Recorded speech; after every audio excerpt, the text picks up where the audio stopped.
Kia ora koutou.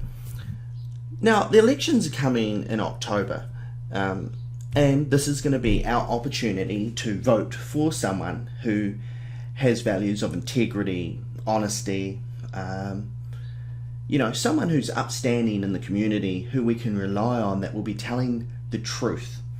Now, recently in Taitokoro, there's been a candidate that is standing in the Taitokoro electorate that I'm kind of skeptical of, well, let's say, his ability to differentiate between fact and fiction. So, in an effort to raise money, he announced that a CIA hitman had arrived in the country, had come through the lockdowns, didn't have to go into quarantine, and he had people that were inside the New Zealand government that had advised him that there was this sinister plot to assassinate Billy Te Kahika. Meeting last night, and this individual, this person of interest, is not a New Zealander. He flew in from overseas, went straight through quarantine. And how did we know it? Because we had people following him. Because I'm ex-military, I have Tier 1 soldiers, which are former 1NZ SAS Special Forces soldiers that look after me when I do my events. Now, I just have, one kind of small issue with this is, how did the people who work within the New Zealand government that report to Billy know that this assassin was here specifically to assassinate Billy?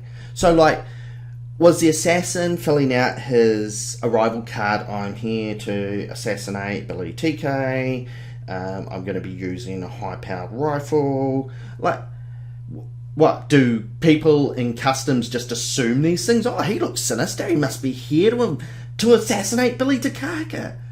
Now, to me, that sounds slightly batshit crazy. And to most sane New Zealanders, that probably is a little far-fetched. So then Billy proceeded to tell us that he had friends that were in the New Zealand SAS, 1NZ SAS, which is New Zealand's Tier 1 Special Forces team, and that these were retired members of the SAS that had followed the hitman from Christchurch to Queenstown. Now, I'm not a professional hitman, but if I was, one of the basic procedures I would do is to make sure that I wasn't being followed for about 100 kilometres by Special Forces or former Special Forces soldiers. I mean, you'd have to be kind of incompetent hitman to be followed around by Special Forces soldiers and not notice that. I mean, did you look in the rear vision mirror? Oh, that car's been with me for about 100 kilometres. That's so weird. Yeah. I'm a hitman, so I wouldn't need to worry about people following me. And another issue that I seem to have with Mr. Te Kahika's story is that the CIA hitman had gone to a secret CIA base in Queenstown.